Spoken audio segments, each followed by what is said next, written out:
Good evening. Our news summary for this Thursday, the 8th of May. The Finance and Public Accounts Committee of the National Assembly resumed its proceedings today. This morning, committee members, led by the leader of the opposition, Sébastien Pillet, held a session with representatives from the Seychelles Revenue Commission, headed by Commissioner General Varsha Singh. Discussions focused on the issues highlighted in the latest report by the Auditor General. These included, amongst others, unpaid import duties, ongoing investigations by the SRC, and various other discrepancies.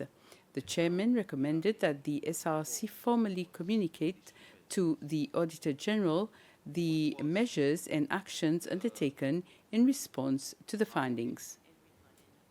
Now what we have is you have actions that you've taken internally to deal with the debts. Now these actions have to be provided to the Auditor General so that the Auditor General can follow this up in regards to the status of actions taken in regards to audit matters reported previously, which comes at the table at the end of your audit. As you're aware, the SRC audit is one which is very important, and the processes which you have is one which is extremely important in terms of revenue collection for the country and the targets which the country sets financially. So therefore, that information will be provided to the Auditor General. Now, the committee would, however, like to have the actions that you've taken so far without identification of the taxpayer, as is the protection provided to taxpayers under the law, or because then we'll be acting ultra vires. Though this committee has the same power as the Assembly, and therefore members have immunity for questions which they ask here, we are, however, compelled to comply to a code of conduct, and therefore will not pursue the question in relation to any individual taxpayer. The Department of Agriculture was the other entity to come before the FPAC this morning. Among the issues that FPAC members were seeking clarifications on was a sum of 9,400,603 rupees, which according to the Auditor General's report for the year 2023 was not balanced with what was at the Treasury. On this issue, FPAC members wanted to know why the difference and how far work has come to reconcile the money. And MNA Richard Labros also asked for clarification on the Livestock Trust Fund, whose board has been dissolved. On this issue, the FPAC wanted to know how the fund is being administered. Also, as far as the work of the FPAC is concerned, the Maritime Security Authority, the SMSA, came before the committee in the afternoon. Among the issues that the committee was seeking clarification on was the maritime licensing system that the SMSA has adopted to record and process its transactions, issue licenses, and manage its accounts, among others. On this issue, MNA Georges Romain wanted to know if the program has been completed and what its challenges are. The system MLS has been provided to us by the DICT. And it is not an automated system, it is a manual system. So all the information we are putting in, it requires manual input, processing and verification and monitoring of the data by our officers of the SMSA.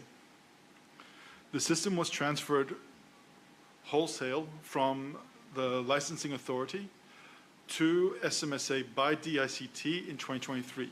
DICT has confirmed that this transfer was completed, but they will not issue a certificate of completion for the project itself. The system itself is in its first phase. So DICT has plans, and we are in communication with DICT to try to digitalize the system, but it's going to take some time to do so. In the report, it also mentioned the possibility of revenue leakage with this system, with the new system. So how are you internally, what are you doing currently to be able to pick up any possible revenue leakage that may happen with the system?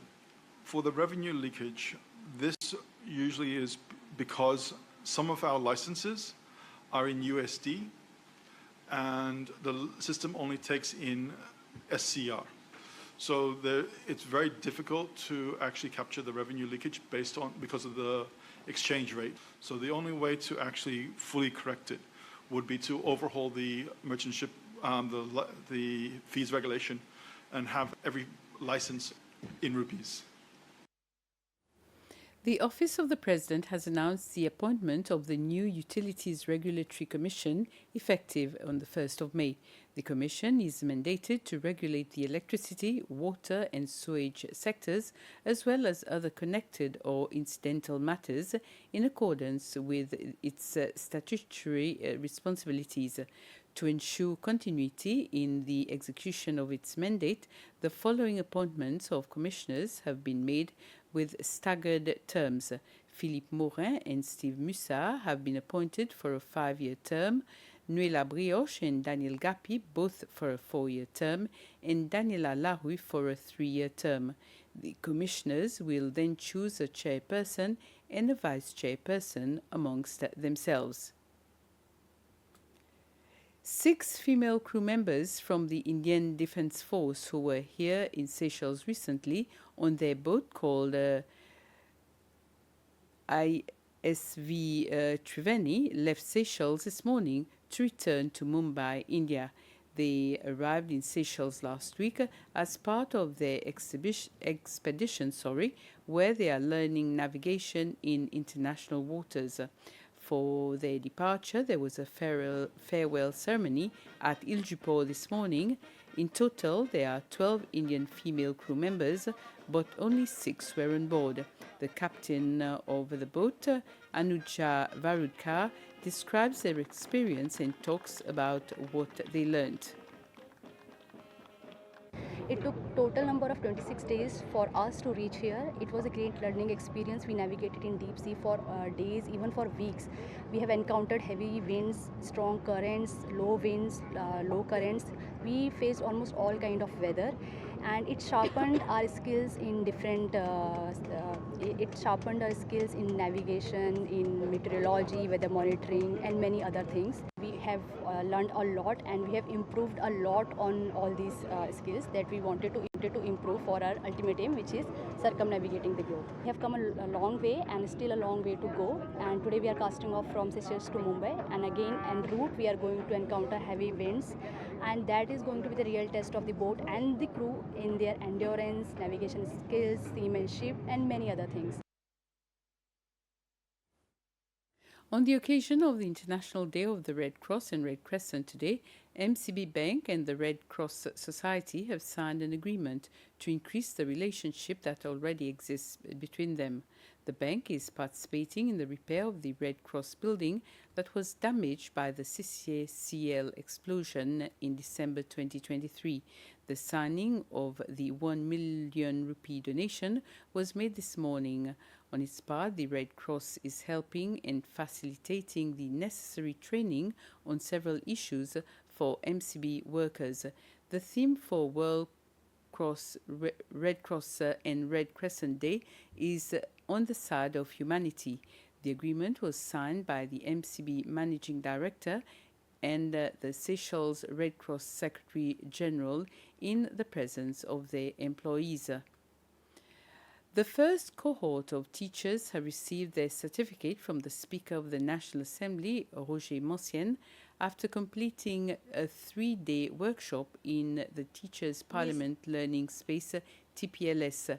TPLS is an educational program where teachers from different schools around the country get the opportunity to learn about the functions of the National Assembly, democracy, and discuss key methods in citizenship education.